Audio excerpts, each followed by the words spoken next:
Welcome to the Dream Journal. From the studios of KSQD in Santa Cruz, the Dream Journal is a weekly show where we explore the power of nighttime dreams through conversations with dream experts and with listeners like you.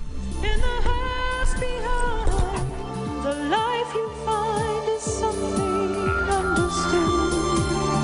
So there's now those vital minutes. A dream can be meaningful even if you don't know what it means.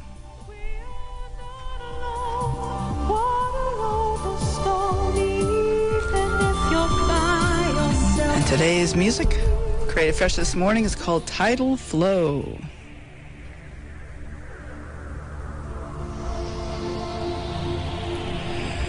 Do we have soulmates? Are there people in our lives today who we met in previous lives?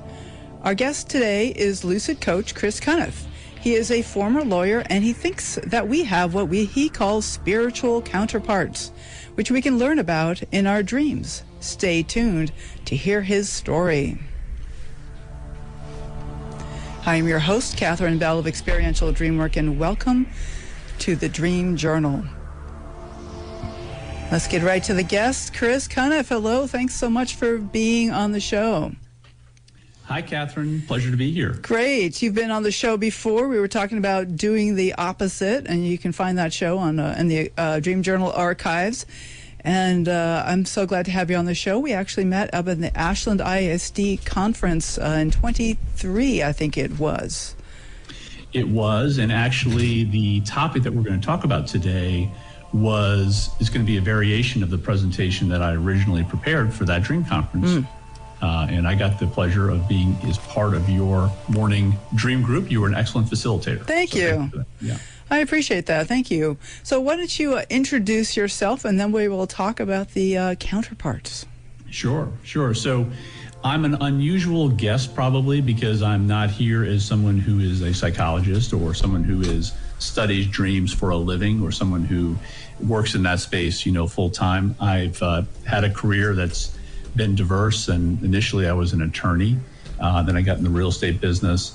And then starting about 2010 or so, I got into a period of my life where I started to do a deeper dive into psychology and spirituality. And that included a deep dive into studying my dreams. And so that was around the time that I started a dream journal. So I've been keeping track of my dreams for over a dozen years or so. And at certain times I've gone in where I've taken it more seriously and really done a lot of, interesting nights of, recording 10 or more dreams and really diving in deep. And I've learned a little bit about lucid dreaming as part of that path. And that's something I practice. And for those people that are interested in it, it's something I teach. And I have a website called Lucid Coaching, and where I have, blog posts and articles and links and things that interest me around those topics. I also do some one-on-one coaching for people who are interested in those topics. So it's a passion of mine, and I'm excited to share and excited to be on your show today. Excellent. Thank you so much, Chris. Okay. Go right ahead. We're talking about meeting yourselves. So this is the lucid counterpart. So what does that mean, a counterpart? And why don't you, go ahead and introduce however you'd like. I know you have dreams you'd like to share. And how would you like to get started? Yeah, why don't we dive in maybe by first just explaining how I encountered this topic. Yeah. Because like I said, I started tuning into my dreams, again, around 2010. And a couple years into it, I had an interesting experience. This was in 2012, where I noticed that I had, in the course of 9 months, I had 7 separate dreams about someone who was an acquaintance of mine, which was, when I looked at the dreams, I was like, that's just odd. Why am I dreaming about him so often? Because I don't expect to dream about him in terms of he's not a family member. He's not a friend. He's not someone I even interact with on a regular basis. I might run into him in the normal course of things every year or two. We might cross paths at the supermarket or something like that, but we don't really know each other or have any kind of intimate connection. And this got me thinking more broadly about other experiences. So there's 2 types of experiences that I think feed into this counterpart idea, or that got me interested in it. One type of experience is when I look at my dreams, I sometimes dream of myself as I know myself in physical life. In other words, I know myself as I'm talking to you today, Yep. that I'm a 6'2" Caucasian male, Yep. and I have brown hair and green eyes. And that's sort of like how I might identify myself. I say I do the coaching work, and I'm in the real estate profession and so forth. But when I dream, I'm not always that person. And you can learn that by occasionally in your dream encountering a mirror. And I remember one time I encountered a mirror in the hallway of a hotel in a dream. And I looked in the mirror and I saw that I had long black hair. And then when I looked more carefully, I was like, wait a minute, I have Japanese features, you know? And so I was looking at a reflection of myself that looked nothing like myself as I know myself in waking life. And so similar to that dream, I had other dreams where I had a mirror dream once where I saw a much younger person. I've had dreams where I definitely understood myself to be female. I've had dreams in this life, I'm a heterosexual male. I've had a dream or several dreams where I've identified myself as homosexual. And I know I'm in some relationship with a man. I have dreams where I live in cities that I've never lived in this physical life. So that's one odd experience with dreams, is you start to encounter like these almost different versions of yourself. Oh, yeah. I have those too, for sure. I would say just to jump in with one of the please jump in with your own comment. Yeah, well, one of the strangest of those is that I found myself to be like a 4-foot tall garden gnome one time with like a pointy red hat. I'm like, what is this? Did you see yourself in a mirror? Or No, did you see yourself? I could just feel it. I could see and I was looking up at everybody, and I could see my arms kind of poking down the way they do in those little statues, and I'm like, oh my goodness. And so I just knew that's what I was, and it was this, and I've been an old woman, like I could barely go upstairs, that kind of thing. Yeah. And I have trouble thinking, and I'm like, oh, I should be able to think better than this, and just like being a really old woman. It's very interesting to have those things. So what do you make of those experiences? Well, I think it starts to open your mind about your identity. Is one thing it does. So let me introduce the other type of dream, because it ties in with that kind of dream as well. The other kind of dream experience I've had that sort of made me think was I had these dreams with recurring dream figures that I call the unexpected recurring dream figure. And I gave an example of that earlier, where I had this acquaintance who in 2012 I have 7 dreams over the course of 9 months. And I'm just like scratching my head. But I have other people like that. I have one person from my childhood that I somehow dream about quite frequently. And so when I have these dreams, it's sort of like, why am I dreaming about this person that I don't think is normal for me to dream about? And then furthermore, why in some of these dreams is there symbolism that is very suggestive of intimacy or connection? And so again, this is getting into just sort of be open-minded about your identity. And these dreams sort of just got me thinking in a new way about life in more, you might say, multidimensional terms. To stop thinking of my life in maybe you might call simplistic terms, but to open my mind up to the idea that I might be part of something larger and might have connections with other people that are invisible to me in waking life, but that exist on the deeper levels. So around the same time that I was having some of these dreams, I was also reading some books by an author named Jane Roberts. Okay. And Jane introduced me to this idea of counterparts. And counterparts are discussed in those books with the idea that you live more than one life at a time as a soul. So we might think of reincarnation, and we might think of, some people can wrap their head around that, and they might think of it in linear terms, like I live in one century, then I take a break, and I live in another century, and I take a break. That might be actually a simple way to look at reincarnation. I think it's actually a little bit more complicated than that. But the Jane Roberts books also suggest that not only does your soul explore different centuries, but in the same century or even the same decade, your soul explores physical reality through multiple viewpoints. Now, was this the Seth materials? This comes out of the Seth material. Yeah. Okay, but so it's simultaneous, so it's reincarnation, but kind of a different way than I would usually think of it. It's another way to spin on reincarnation. And one thing we get out of the Seth books also about reincarnation, Seth would say that all reincarnation lives are simultaneous, even though we perceive them in a linear way happening in different centuries. From the perspective of the soul, the soul, for the soul, the time is an illusion. And so you're dipping in and out of physical experience. And so counterpart might be an idea that's like an extension of reincarnation. It says the soul is infinitely curious. It's not satisfied to explore physical reality from only one perspective. It wants to explore physical reality from many different perspectives in many different time frames. But even if we are looking, if the soul says, I want to explore physical life in the year 2025, it says, I want to do that through multiple perspectives.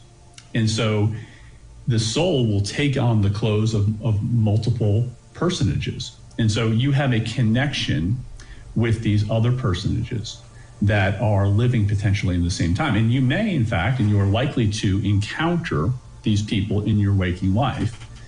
Now, not everybody in life is your direct counterpart, but the dream world will help you sort of figure out who are these people that you have these deeper connections with. Okay.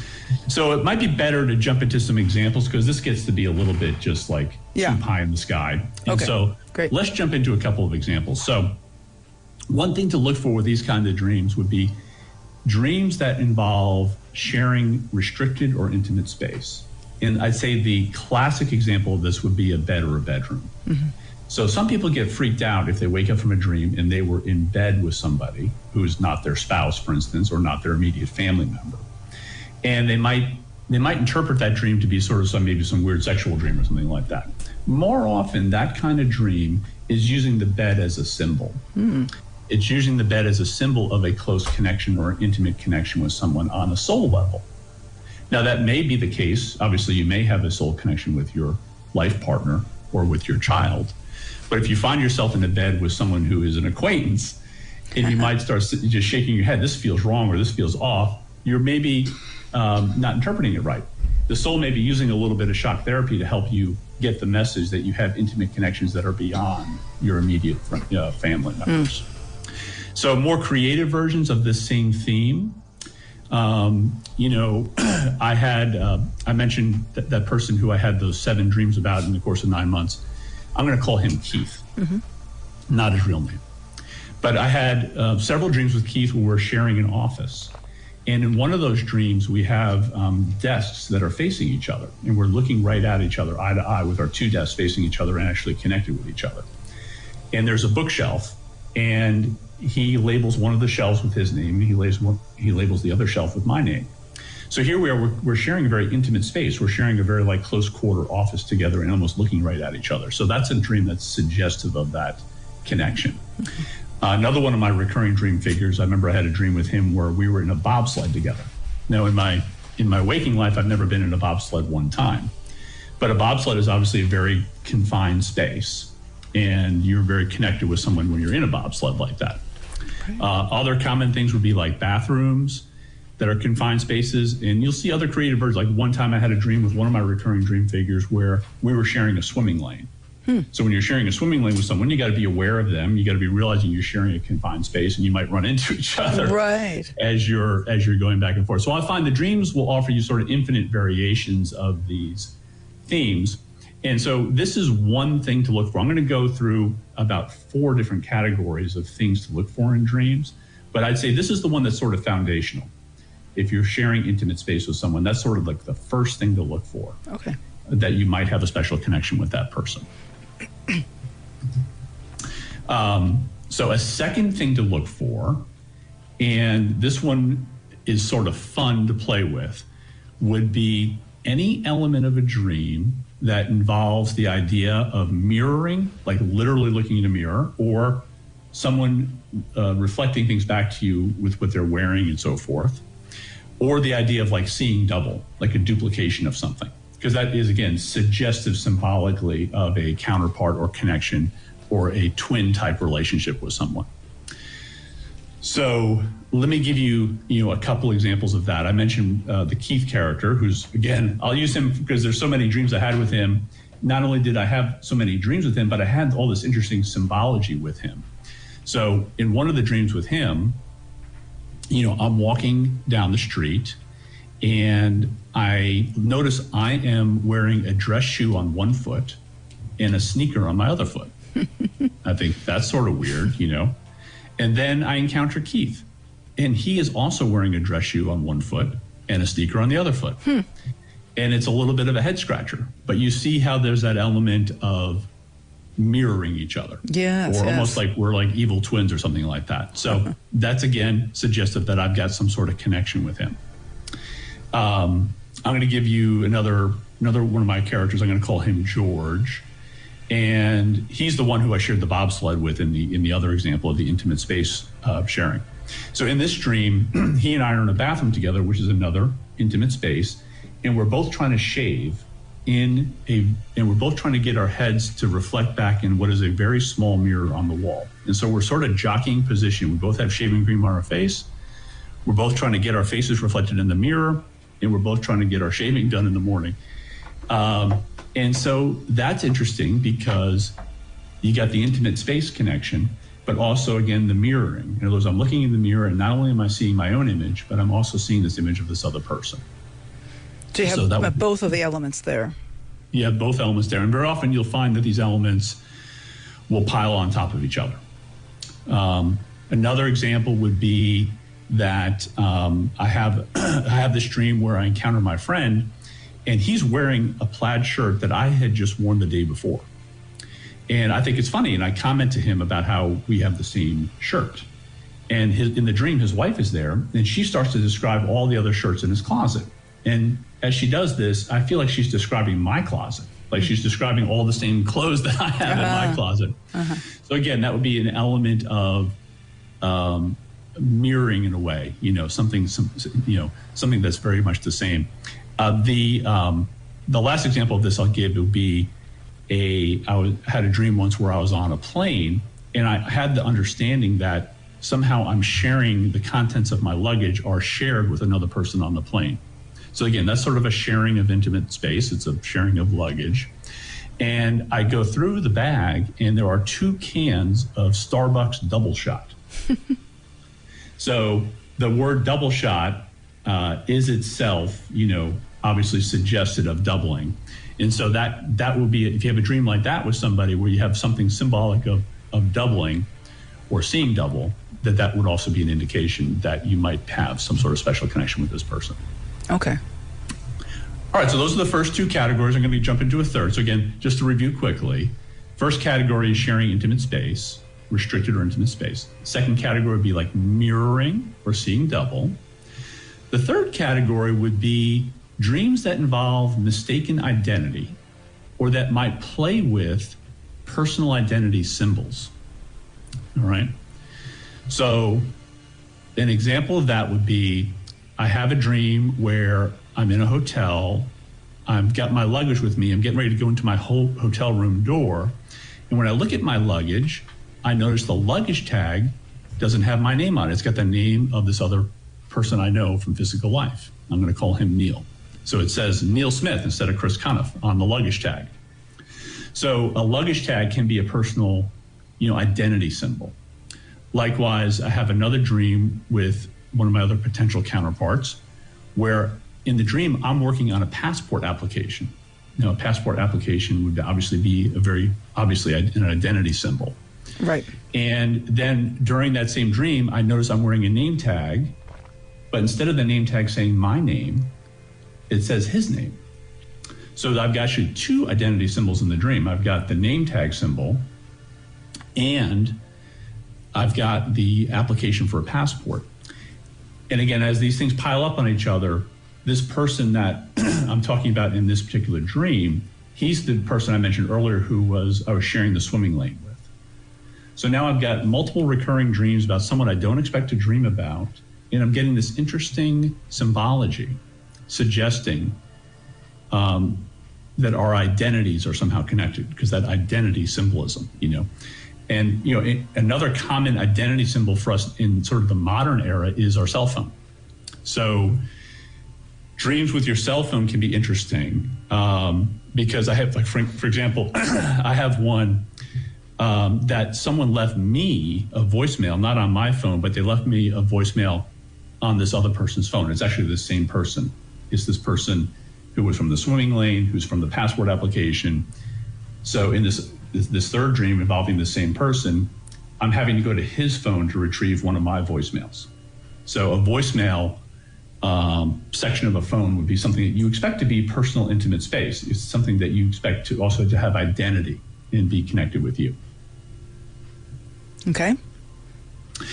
And then lastly, I'd say the last category would be the one that I would sort of think of as like the icing on the cake category, which is you start to have an experience in waking life that connects with your dream state often, where you might have a precognitive dream, you might have a telepathic dream, or you might have an interesting synchronicity experience.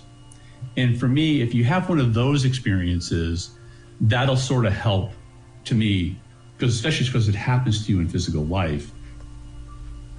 It seems to sort of bring home the idea that you have a special connection with this person. So as an example of that, I have another person who I've sort of identified as a recurring dream figure who is a business acquaintance of mine. And I had a dream once where I was holding up my shoe and I was shaking pieces of glass out of my shoe. And that was a pretty simple dream, but I had it in my journal. And then 2 days later in waking life, I actually had an appointment with him. I was representing him as a real estate agent, and he showed up to the showing on crutches. And I was like, well, that's weird. What happened to you? And he says, oh, I was on a boat with some friends this weekend, and I stepped on some glass. So the fact that I have the dream where I'm shaking, pieces of glass out of my shoe, and then I encounter someone who I've had these recurring dreams about, who tells me that he had stepped on glass, that was suggestive of, I would call that a little bit of a precognitive dream, a little bit of a telepathic dream. Like somehow I had picked up the information about his experience with the glass and I had morphed it into a dream experience of my own. And that somehow we seem to have some sort of connection or information sharing going on where that information was able to come to me. So those are the types of experiences that I look for. And I'd say the one of these experiences that happened that was really cool was actually right before I met you, Catherine, at the Dream Conference. Mm-hmm. And I was actually in the process of preparing. When I did this presentation at the Dream Conference, I actually did a PowerPoint presentation. And I had, all my different things in my PowerPoint. So I was actually working on the PowerPoint presentation. And I went to go where I have my office. There's a Starbucks across the parking lot. And I went over there to go get a coffee. And one of the characters I've mentioned a few times here now is this character Keith, who's one of the ones who got me started thinking about this. And I'd actually, part of the presentation was sharing some of my dreams about him. Well, I walked into the Starbucks. I hadn't seen him in 2 years. And sure enough, the same day I'm working on my presentation, I run into him at the Starbucks. And so that was a nice little synchronicity. I didn't really think too much of it, but I thought that's interesting. And then the very next day, I went over to the bank to make a bank deposit, and it was one of these banks that has 2 drive-through lanes. And I'm on the outside lane. There's some other car on the inside lane. In order for me to make eye contact with the teller, I have to sort of look through the car that's, inside lane. And as I look through that car, there's Keith. 2 days in a row. We hadn't seen each other in years.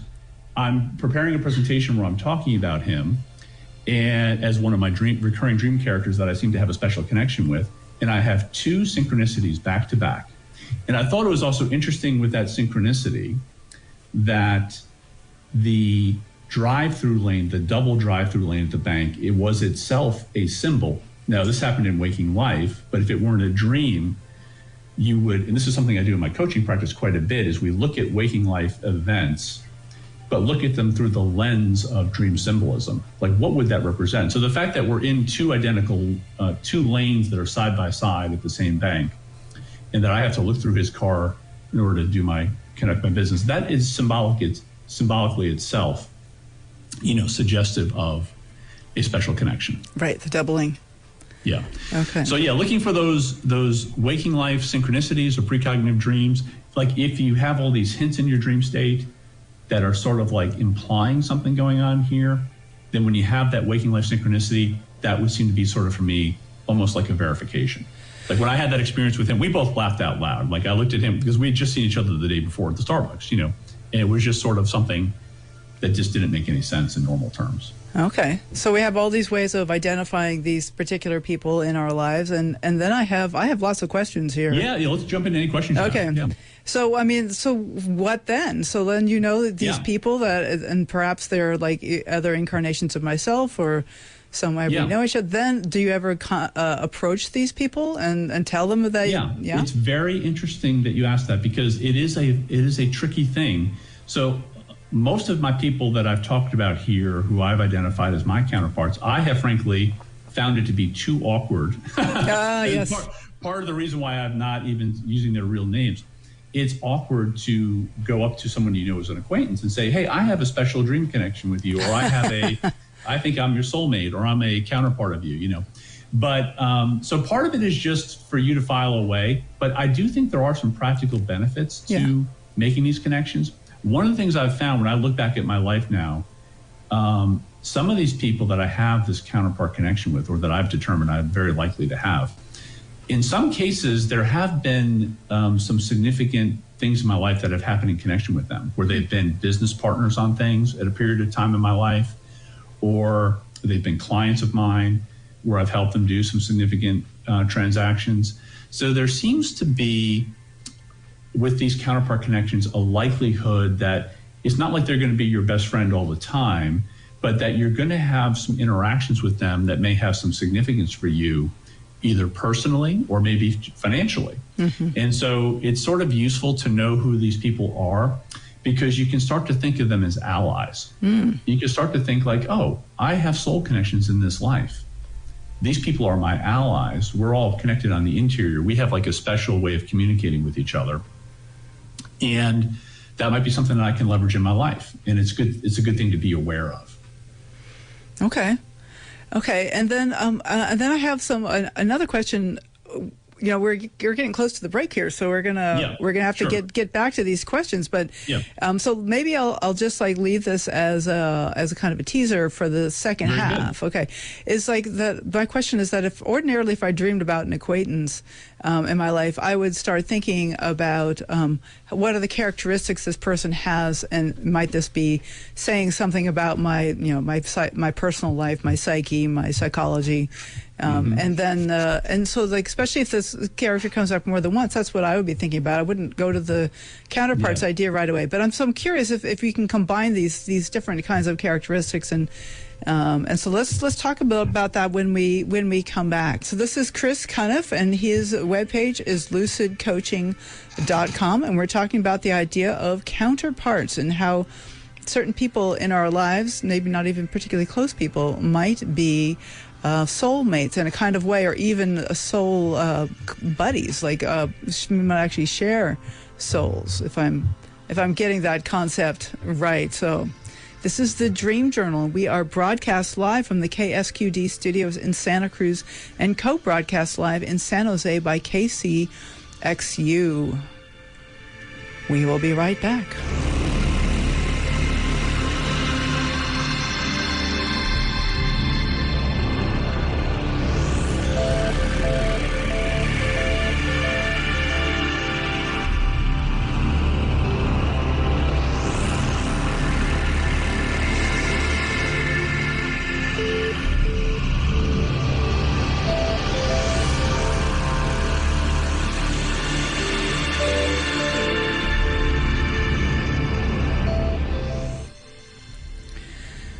You are listening to the Dream Journal. I'd like to send out a special welcome to our far-flung listeners. We have listeners today from, we have Santa Cruz, Pacific Grove, Forestville, California, Ashburn, Virginia, Emmaus, Pennsylvania, and Berlin, Germany. So welcome to all these live streamers. You can always listen to the show live by tuning in between 10 and 11 Saturday mornings, 10 and 11 Pacific time. And you can join. That's the way you can join us live, and that'll give you a chance to interact on the show. So people all over the world are interested in their dreams. If you want to nudge the algorithm to help spread interest in dreaming, please follow the Dream Journal on your favorite podcast app. And if you are inspired, you leave us a rating or a review. But most importantly, do tell your friends. The mission of the journal is to get people talking about dreams. And one way to do that is to tell them about this podcast. Also, please contact me if you'd like to be a guest on the show, or if you have ideas about someone you'd like to hear on the show. If you yourself have a new book or you have dream-related offerings, give me a contact and we will get in touch about being a guest. Please go to Facebook and Instagram to find out about upcoming shows and pod drops by following hashtag The Dream Journal and add experiential dream work. All right, today's guest is Chris Cunniffe, and we are talking about soulmates and counterparts and his many dreams about these characters. So, Chris. Yeah. Okay. Well, I'd be happy to jump in, Catherine. Please. You posed a question before the break, which was sort of like, well, this is all fine and dandy, Chris, about maybe I have these connections. But what about more traditional idea of dream interpretation where I'm looking at dream characters as reflecting back to me something going on in my own psyche? And I think that's a great comment, and it definitely ties into my own thought process with these characters. Okay. So one of the things I really like about thinking about, let me put it this way. When I do my coaching intake work, when I have a new coaching client, the very first thing in the very first meeting I have with them is I ask them, tell me about the cartoon characters in your life. The cartoon charters? What yeah, does that tell mean? me about the people that really get under your skin, that really push your buttons, that really, frustrate you a little bit, trigger you a little bit, okay? And we'll have a little list of who those people are. And I like to say that those are some of the most valuable people in your life. They may, at the surface, it may seem like it's just frustrating to deal with them, but what I would call them, and you might hear other teachers have used this phrase, they're loving mirrors. They're reflecting back to us things that we have going on in our own psyche. And the reason that we're triggered by them typically is because they're exhibiting something that is exaggerating, something that I have going on myself, and that I may be frustrated about myself, and I want to change about myself. And now I'm able to see it more clearly because I'm seeing sort of this exaggerated version happening.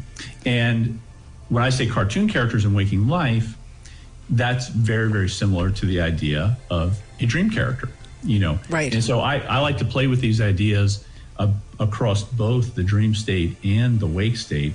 And I think it's a very similar phenomenon. When you have a dream character that is annoying or frustrating or pushes your buttons, okay, that's something for you to pay attention to. It's almost like a message from your inner self that there's something here that you can tweak. There's something about the way you're looking at the situation that isn't serving you. And let me present you with an exaggerated version of that so that you can see it more clearly. So circling back to your question, I've found that in some cases, my counterparts are also my most valuable cartoon characters. In other words, it's a polite way to put it. Some of them I know more, some of them I know better than others. There are some counterparts that are really sort of distant acquaintances. Some of them, though, I interact with on a more regular basis, or have been like, in my case, I'm in real estate and I've had them as repeat clients or what have you like that. So, I remember a few years ago, I had interaction with a client. And gosh, this person was so controlling. They were so they're so nitpicky about things, and it sort of started to irritate me. And then it helped me see more clearly. Okay, actually, they're just a loving mirror here. They're showing me that I have my own type A, want to be in control, relying too much on masculine energy. Like the message for me was, no, this isn't about this other person. Really, for you, the universe has conspired to put you two together in a way so you can see this more clearly.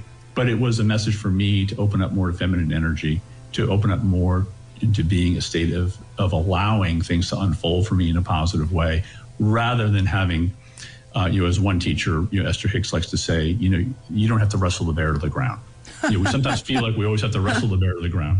So the message for me from that experience was just that it's for me to ease up and so definitely I would do both. I think it's interesting just for personal knowledge to know that we have these connections, but there's also information to be gleaned. And they are often, these counterpart personalities are often in the best position to serve you as a loving mirror. Okay, so what are the things? So do you find that well, I guess let me just go off into theory a little bit. Like, why do you think that these characters are showing up in dreams? Is there something like they say? Was it Carl Jung says, "Not don't ask why, ask what for." Like, what's the purpose of knowing who our counterparts are? Do you have any sense of that? Well, I think one important purpose of it is to broaden our perspective. Oh. So obviously we live in a time right now in the world where obviously there's a lot of violence. Yep. And there is a lot of wrestling the bear to the ground. There's a lot of people trying to take control of situations. And there's a lot of animosity between peoples and countries and so forth. Mm-hmm. And so we seem to have lost touch with the idea that we are intimately connected with other humans, on a spiritual level, because you wouldn't be taking to violence, you wouldn't be taking up arms if you thought you had a spiritual connection with the person on the other side. So what I got from the Seth books and from Jane Roberts is this idea that my soul is looking through many different sets of eyes, and if I were in a situation where I was on a battlefield and there was someone on the other side that was pushing my buttons and even pointing a gun at me, that this would hopefully start to open our eyes toward the idea that we do have this intimate connection with other people, and that we need to find other ways to go about working through things, more through self-evaluation, and getting into a state of allowing than to be going into battle. Okay, so awakening compassion for others and seeing like the similarities between us and other people in our lives. That's part of what you're saying, right? Yeah, absolutely. But also just to literally understand that you are part of a larger being. In other words, it is a little bit about redefining what selfhood is. It's not to say that you don't have your own intimacy. In other words, I don't want to leave the idea with the audience that I think that you're going to, when you finish this life, you're going to meld into some larger being and disappear. I don't think that's how it works. I think there is a permanence to your personality and a permanence to what you've carved out in this life that continues on. But it is like being part of a network or a connected network. So one metaphor that Jane gave in her own book was the metaphor of, she called it a multidimensional Ferris wheel. To imagine yourself as one of the seats on a Ferris wheel that's on the outside edge, and let's say it's a Ferris wheel that has 30 different seat buckets on the end going around and around, and that there are cables or there are structural elements that tie each of those seats back toward the center of the hub of the Ferris wheel.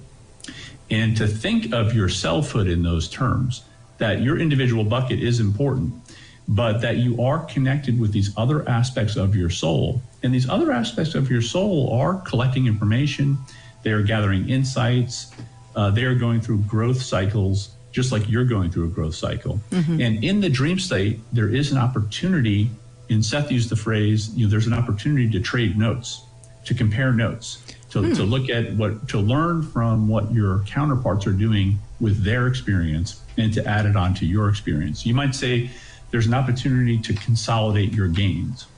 And in the dream state, what you may experience initially as sort of an odd experience could be the memory or experience of one of your counterparts.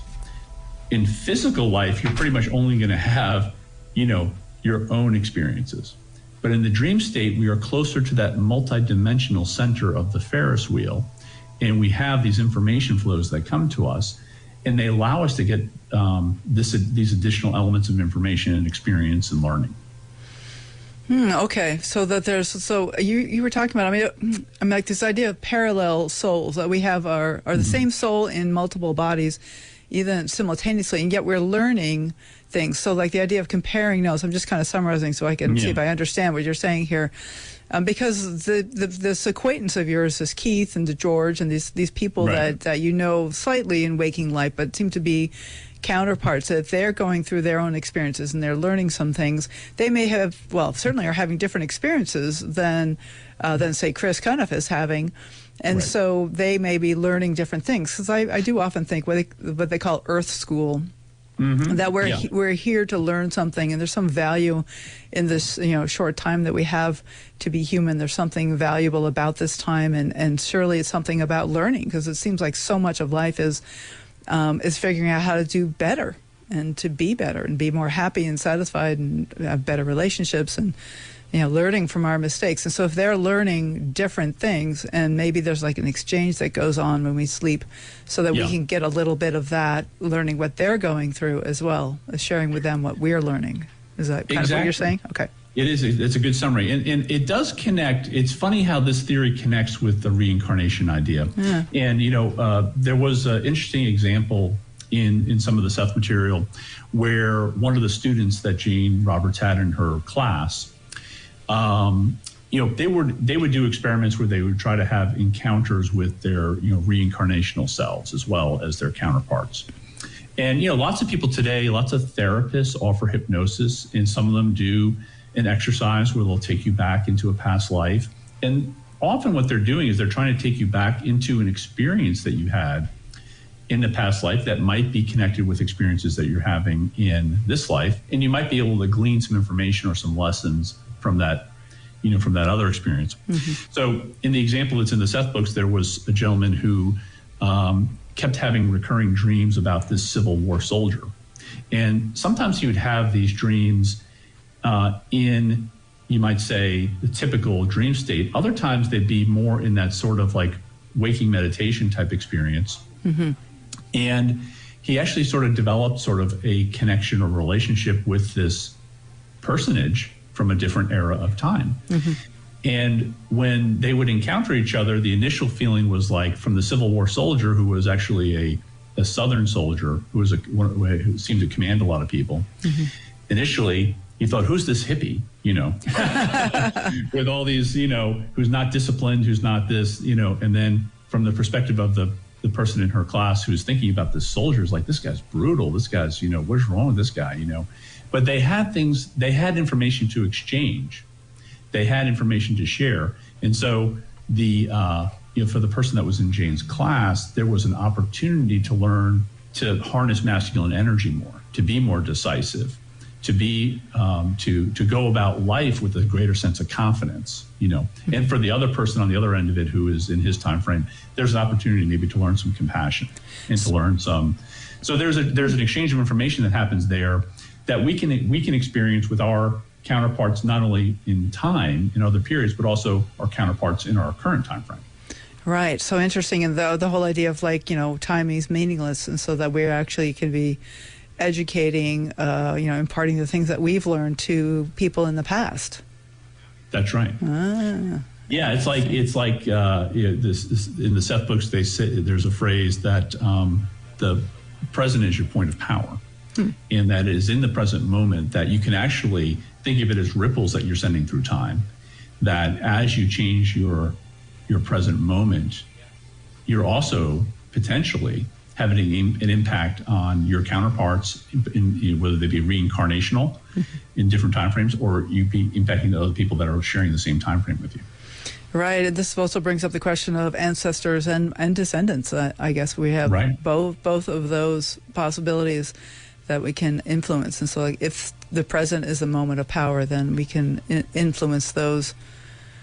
Yeah, and it's like, it reinforces for me, too, this idea of the value of working on yourself, that self-development work that you're doing, whether you're using, of course, we're here on a show that talks about dreams, and you and I both agree that working with your dreams is one of the most powerful ways to work on yourself.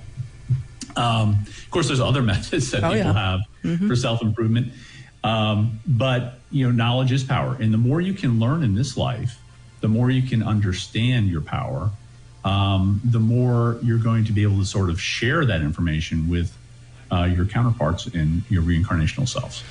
Well, I just hope we can redeem the human race. We have some work to do. Just a small goal. Just a small goal, but it seems like we have work to do. Yes, that's part of why I like this topic. Is I really do think, and I gave the example earlier of talking about wars and things like that. But maybe it's better to just look at it more simply, just like in the course of going about your life, where are there areas where you can approach things differently?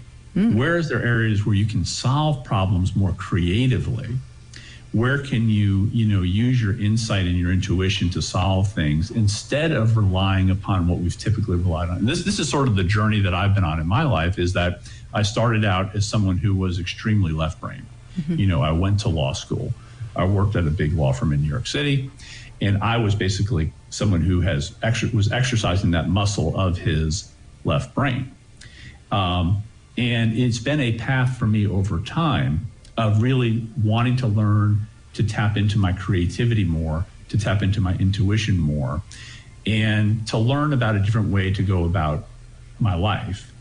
There was, if you had asked now, I'm someone who's never owned a gun in his life, but if I had owned a gun, it would have been earlier in my life when I probably believed that I was in danger from other people. And now I'm in a state of my life where I think it's more important that I work on how I'm vibrating in the world. What's the energy that I'm putting back out into the world? Because whatever I put back out into the world is what I'm going to have reflected in my experience. And so it's using less of your physical force and more of your mental force or your mental energy. Okay, so we can. That's one of the things about those of us who live to be old enough that we can actually explore other parts of ourselves. We don't have to be just in the single frame of needing to be a certain way, like you said about being very left-brained, and that it's that's kind of the well-known thing as we get older. There's the so-called wisdom of age, is that we get to expand our horizons and look out to other possibilities, and maybe some of these connections, these dream connections, are helping us to see other sides of ourselves, see other things that are possible. Yeah. And I think too, I gave a few examples earlier of sort of the precognitive dreams and the synchronicities. And those experiences too, like when I've made it a practice now when I do my journal, that it's not just a place for recording dreams, but I also record those synchronicity experiences in there. Because when I go back through my journal, I'm always amazed to read interesting dreams that I wrote down. But I'm actually more blown away by the synchronicities because they make me look at my life, my physical life, as less rigid. It makes me look at my physical life and say, how are these things possible? How is it possible that these things happen to me if there's not some sort of higher order of things going on? And so if you record enough of those experiences, whether they involve your counterparts or not, it at least should start to shift your perspective and look at things more broadly. Okay. Right. So Chris, we're starting to wrap up here. What is your best way for folks to get in touch with you? Yeah. You have your webpage, lucidcoaching.com, right? Is that the best place for people? That's the best place. If you go to lucidcoaching.com, after you're on there about 5 seconds, you'll see a screen pop up where you can enter your name and email address. And I'd love to have you do that so you can get on my email list. And I will periodically send out an email with like a blog post or an appearance on a podcast like this. Great. To keep people updated. And you can follow me on social media at Lucid Coaching on Instagram and the same handle on Facebook. Okay. And do you have, so you say that you're just coaching, do you have any other offerings? You mentioned a blog post too, anything else to let folks know about? Here in the Charleston, South Carolina area where I live, I am a volunteer coordinator or facilitator at a retreat center. And so 3 times a month, I host a class there. And I have one of those classes is themed around dreams. And so if people are in the Charleston area, they go to my website, they can connect with me at one of my events that I have here locally. Oh, nice. And then the other main thing I do through the coaching business is the one-on-one coaching. Right. Okay. So Chris, how about some final thoughts or encouragements? What would you like to say to the listeners and to me? Well, I would say, tuning into your dreams is extremely rewarding. I'm so glad that I went down that path. And I think these counterpart dreams are just sort of the tip of the iceberg. There's been so much self-discovery. So I would just say, tune in more to your dreams and see what you learn. Okay. Thank you, Chris. It was a pleasure, and hope to see you again at one of the other big conferences, or maybe in Charleston, South Carolina. You never know. All right, Catherine, it was a pleasure being on. I look forward to being on again. All right, for sure. Thank you so much. Bye. Bye-bye. Well, thank you all for listening. The Dream Journal is produced at the studios of KSQD in Santa Cruz, and we are live every Saturday at 10 a.m. Pacific at ksqd.org. The podcast is released on the Monday after the show. It spreads interest in dreaming when you subscribe, rate, and review. I am Catherine Bell. You can find out about my dream coaching practice at experientialdreamwork.com. You can email me at catherine@ksqd.org, katherine@ksqd.org. Follow Experiential Dreamwork and hashtag The Dream Journal on Facebook and Instagram to find out about upcoming shows. I'd like to thank Rick Kleffel, engineer and music creator. Audio editing by Suki Wessling. Phones by Eric Nelson. Intro and outro pieces are both by Mood Science. And tomorrow morning when you wake up, take a minute to write down your dream and bring it to the next Dream Journal. Where